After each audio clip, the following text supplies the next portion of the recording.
1. Bitcoin developers warn 25% of BTC vulnerable to quantum attacks, urgent migration plan explained. 2. Bitcoin's quantum-resistant future, BIP proposal explained. 1. Bitcoin developers warn 25% of BTC vulnerable to quantum attacks, urgent migration plan explained. Imagine waking up to find that a quarter of your Bitcoin holdings are suddenly at risk, all because of a technological advancement you never saw coming. This isn't a far-fetched sci-fi plot, it's a real concern that has Bitcoin developers on high alert. Here's the lowdown on what's happening and why it's causing such a stir in the crypto community.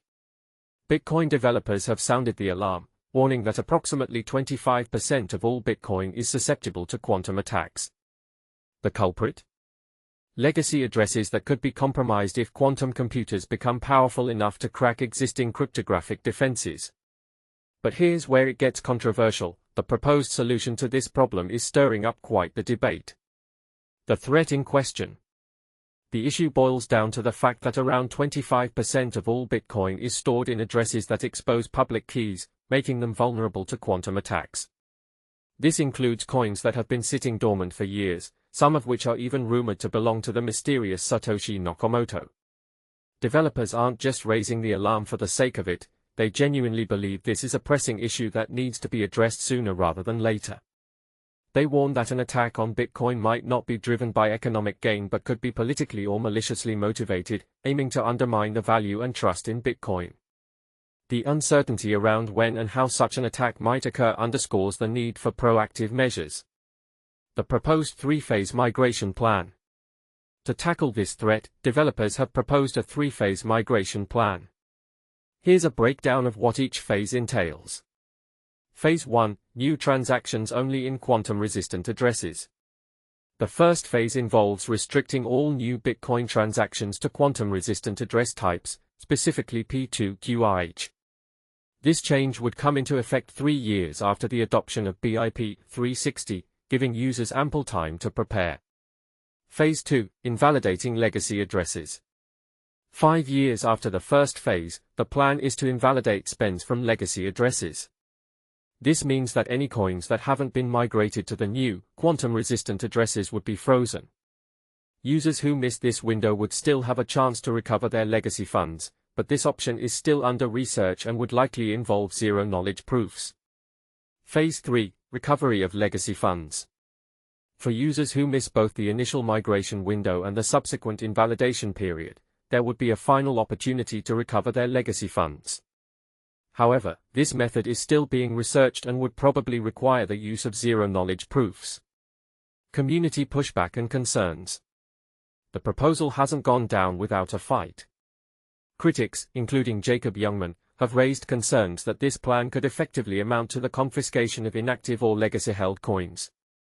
Youngman argues that the best approach would be to offer users an opt-in solution that protects them from quantum computers without forcing a migration. Jameson Lopp, one of the proposal's authors, counters that doing nothing would leave those funds just as vulnerable to malicious actors. And this is the part most people miss. The debate isn't just about the technical feasibility but also about the ethical implications of forcing users to migrate their coins. So, what do you think? Is this proposal a necessary step to protect Bitcoin from future threats, or is it a slippery slope towards centralized control? The crypto community is divided, and the discussion is far from over. We'd love to hear your thoughts in the comments. Do you agree with the developer's approach, or do you think there's a better way to handle this quantum threat? Let the debate begin. 2. Bitcoin's quantum-resistant future, BIP proposal explained.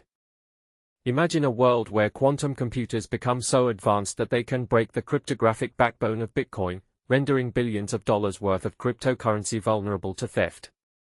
Sounds like science fiction? Think again. A newly proposed Bitcoin Improvement Proposal, BIP, is sounding the alarm and calling for a transition to quantum-resistant technology by the year 2030. But here's where it gets controversial. How do you prepare for a threat that doesn't even exist yet, without causing chaos in the process? The proposal, named Post-Quantum Migration and Legacy Signature Sunset, has been crafted by a team of experts in cryptography and blockchain technology. Among them are Jameson Lopp, a well-known American software engineer, and Christian Papathanasia, the founder of Bitcoin US.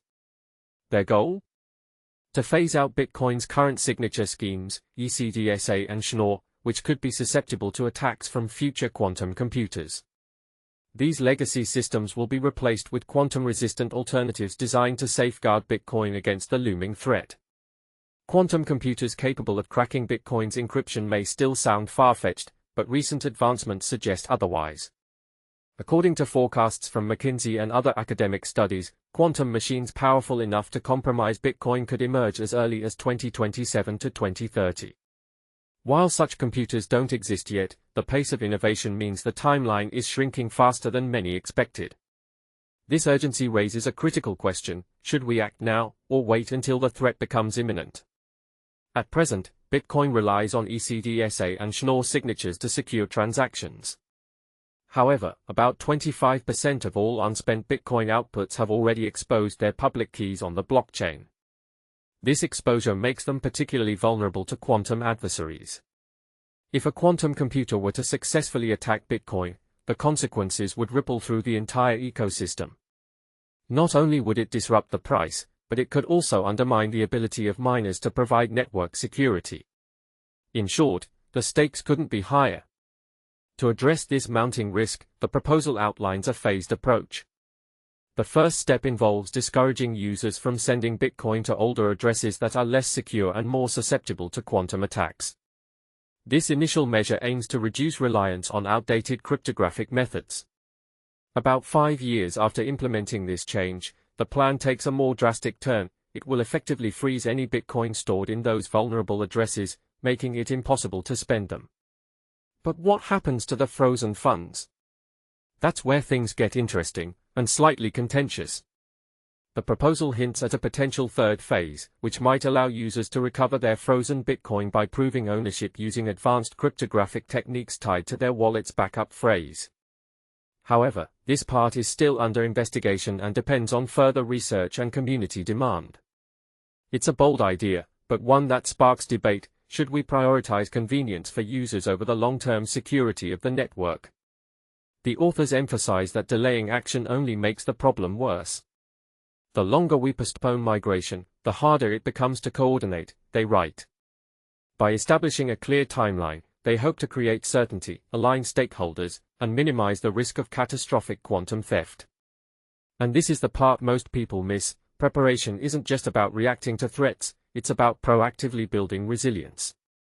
Quantum computing's threat to Bitcoin has been echoed by other industry voices. David Carvalho, CEO of Naoris Protocol, recently warned that quantum advancements pose the most serious threat to Bitcoin's security yet. He pointed to breakthroughs like Microsoft's Majorana chip, which accelerates the development of quantum machines. Unlike classical computers, these systems operate on entirely different principles, threatening Bitcoin's core algorithms. With approximately 30% of BTC sitting in addresses vulnerable to quantum attacks, the clock is ticking louder than ever. Carvalho stresses that the real danger isn't quantum technology itself, it's the lack of decisive action within the Bitcoin community to secure its future. Will we rise to the challenge, or wait until it's too late? Recent developments, such as Google unveiling a new quantum computing chip, add fuel to the fire. Is the era of quantum computing closer than we think, and if so, how prepared are we? As the debate unfolds, one thing is clear: the next decade will be pivotal for Bitcoin's survival in a post-quantum world. Do you agree with the phased approach outlined in the BIP? Or do you think there's a better way to tackle the quantum threat? Share your thoughts in the comments below. We'd love to hear your perspective.